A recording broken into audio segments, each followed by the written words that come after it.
Hello, my dear viewer. I'm doing my best to create interesting and worth your time content. If you like what I'm doing, subscribe to my channel. Your support means a lot to me and will help me get closer to my goal of 1,000 subscribers. Thank you very much. I prepared today's video for you. Leave your thoughts in the comments. Classic American motorcycles are a symbol of history, style, and power. But these engines are more than just beautiful. Behind them lie days of oil spills, overheating engines, and black grease stains. Let's uncover the hidden evils of these legendary iron horses together. Harley-Davidson Knucklehead, 1936 to 1947. Unreliable mechanical system. The Knucklehead was revolutionary for its time, but not mechanically reliable. The engine was notorious for oil leaks, a common issue among Harley models of that era. The valve system was complex and often required maintenance during long rides. This bike relied on air cooling, so it overheated easily in hot weather or at low speeds. It became a real problem in city traffic or stop-and-go situations. The Knucklehead's V-twin engine was a gas guzzler. It averaged around 7 to 9 liters per 100 kilometers, roughly 25 miles per gallon, which was heavy on the pocket, especially during the economic struggles of the time. The suspension was very basic and stiff. Long-distance rides often resulted in back and leg fatigue, making it physically uncomfortable for many riders. Today, finding original parts for the Knucklehead is extremely difficult and expensive. Most restorers have to rely on aftermarket or replica parts, which aren't always reliable. The drum brakes front and rear were outdated and not very effective. Especially in rainy conditions, stopping distances increased, which posed a safety risk. Indian Chief, 1922 to 1953.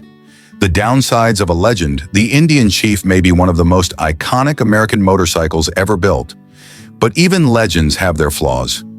Let's dive into the not-so-glorious side of this classic two-wheeled warrior. Mechanical complexity and maintenance headaches.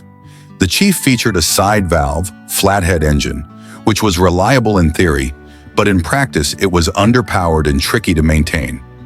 Frequent valve adjustments and timing issues meant you needed a toolkit almost as often as a fuel tank refill. Riders often reported engine overheating, especially in warmer climates or during long rides. Despite being a motorcycle, the Indian Chief was very heavy, especially compared to other bikes of the time. It weighed around 550 plus pounds, 250 plus kilograms, making it difficult to maneuver, particularly at low speeds or when parking. Not beginner-friendly at all, this bike demanded physical strength and riding experience. Early Chiefs had no rear suspension, just a sprung seat and front girder forks. Even later models with plunger suspension still offered a very rough ride. Long rides could be physically punishing, especially on poor roads. The Indian Chief came with drum brakes, which were notoriously weak by today's standards. Wet conditions? Forget about stopping quickly. Riders had to plan every stop far in advance. Safety was a real concern, especially given the bike's weight. Today, restoring an original Indian Chief is a serious investment. Original parts are rare and expensive, and many have to rely on custom fabricated or replica components, which don't always fit perfectly. It's a collector's dream, but a mechanic's frustration. The Indian Chief is undeniably cool. Classic lines, deep exhaust notes, and pure nostalgia. But under the chrome lies a heavy, outdated, and high-maintenance machine. It may look great in your garage, but think twice before taking it for a long road trip. Harley-Davidson Panhead, 1948 to 1965, the dark side of a classic. The Panhead, in a name that echoes through motorcycle history. With its shiny rocker covers and post-war styling, it's a collector's dream. But let's talk about what made owning one a real challenge. Panheads were infamous for leaking oil, a classic Harley problem of the era. The oil circulation system wasn't fully pressurized, so leaks around gaskets and pushrod tubes were common. Long rides often ended with an oily mess beneath the bike. The air-cooled engine had poor heat dissipation, especially in stop-and-go traffic. Riders frequently complained about engine overheating, leading to power loss and reliability issues. Summer riding? You'd better keep moving or risk a breakdown.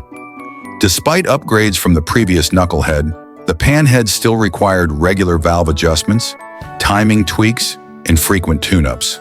DIY mechanics love the challenge, but for casual riders, it meant high upkeep costs and time in the garage.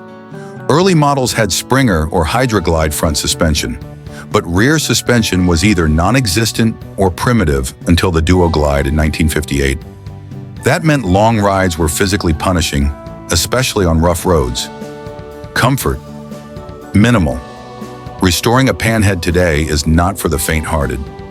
Many original parts are hard to find and expensive, and aftermarket parts may not always fit correctly. Matching numbers?